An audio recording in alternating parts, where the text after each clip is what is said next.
Hello there everyone, welcome back to a brand new review, I guess. I don't know, it's more like a first reaction episode thing. And yes, today I am going to react to a series or an episode that I watched of the series, which is actually a British science fiction series. But wait, it's not Doctor Who, which is kind of weird. I mean, no, normally I talk about Doctor Who, but today I actually watched Red Dwarf. Red Dwarf is a British comedy sitcom series, I guess. I don't know, and it's about Dave Lister, Arnold Rimmer, and Kat, and also Crichton. And I watched the episode named Crichton, so I'm going to talk about these characters and what they do and my first reactions to them because it was literally just one episode that I recorded on my TV. So I watched it and my first reactions. Let's go. Alright, so this series Red Dwarf aired from 1988 to 1999 and I believe has a few reboots throughout the years, like I believe in 2020 they had one like a special episode, I don't know.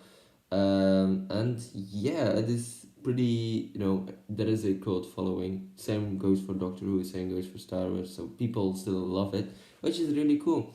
And it's weird actually, like I think these Red Dwarf kind of makes fun of it and also makes fun of Doctor Who in some way because before I made this video I googled a few things up. Like I mean, it's also British, it's also science fiction, and it's also from the BBC, so I don't know. But yeah, Red Dwarf has a few details about Doctor Who.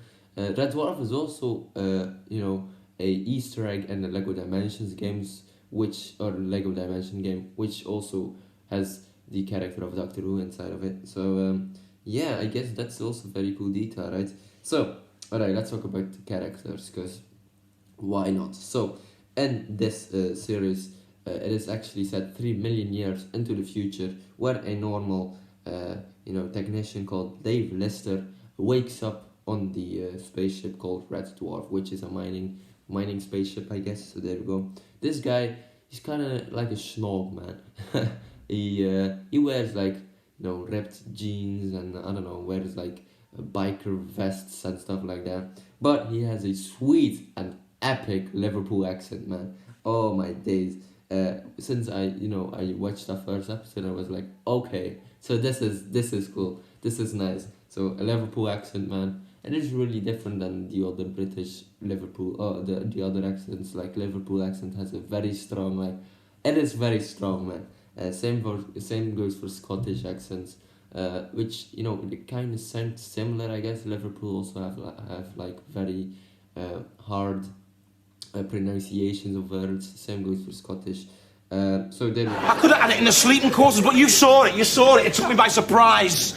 Lister, it turned into an 8-foot-tall, armor-plated alien killing machine. Once a Barney, we'll give it one. One swift knee and a happy sax, it'll drop like anyone else. Fine, but we'll bear that in mind when we're planning our strategy. So this guy is very fun, and he's like the rebel of the group, man. He's like the rebel. He does things that the other guys wouldn't do because the next person is called Arnold Rimmer. Arnold is like a hologram based off Dave's dead bunkmate, which is kind of weird, but sure. And Arnold has a giant H on his forehead, which, why not, right? So there we go. And this guy, he is just like the captain figure. He thinks he needs to do things by the book. Like, he is a very slick man, but Dave and the other characters laugh with him because he's too strict. Like, he's too serious in some way. But he has very great chemistry with Dave. And yeah, I guess Dave is the only remaining human on Earth, or from Earth. So there we go. And Arnold is like a second human, but he's a hologram, so they have great chemistry, right? So there we go. So alright, the next character is called Kat. And what I know about him, because he appeared a few moments in the episode called Crichton, Kat is like a, I don't know, something that came out of the pregnant cat of Dave, Dave's pregnant cat, I guess. So Kat is like, he looks like a vampire. He has like teeth who are pointy, I guess, but he is sort of like a mix between a human and a cat. So I'm not quite sure how that worked. I don't know. Maybe that appeared in season 1 because I watched the first episode of season 2. But actually, I don't want to know. No, just kidding. So yeah, he's like a cat person who looks like a vampire, and he has fashionable style, man. He has like drippy clothes, man. Just saying. So, alright, the next character, and I guess the main person of the episode that I watched is called Creighton.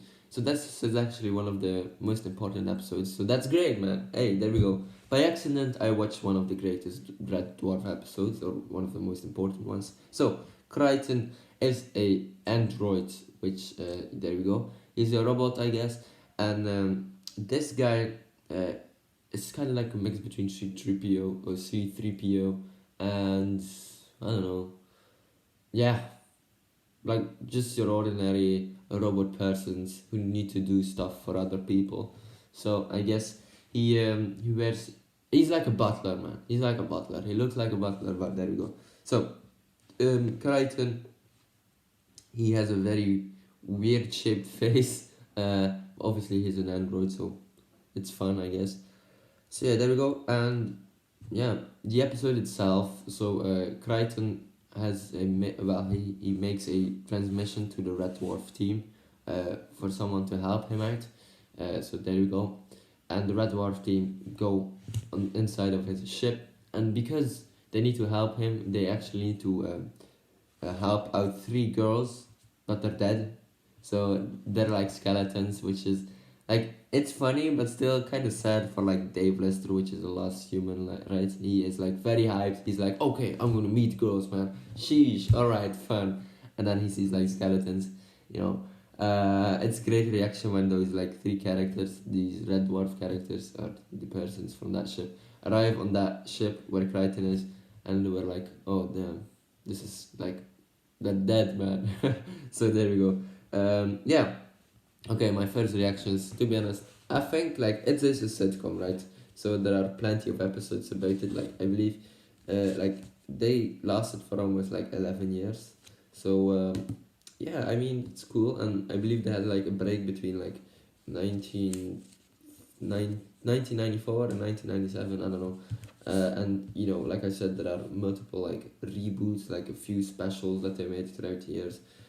But yeah, it looks fun. It is nice. It is really funny, to be honest. I giggled a few times with a few jokes, and like I said, that Liverpool accent just is really hard, man. Just saying. And yeah, I mean it's fun. It is very, let's say, not really. You know, there is not a lot of money, man.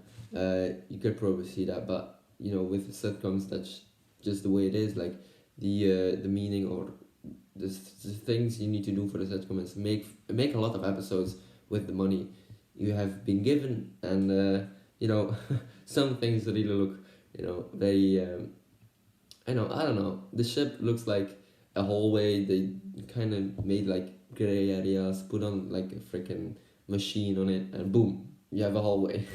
But I guess, yeah, same goes for old Doctor Who, but I don't know. So okay, ladies and gentlemen, hopefully you enjoyed this video. Don't forget to like and subscribe.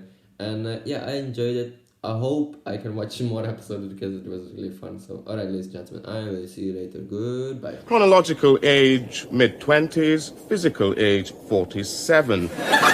Grossly overweight, unnecessarily ugly. Otherwise would recommend it for the museum. Apart from that, of no value or interest. Listed to Red Dwarf.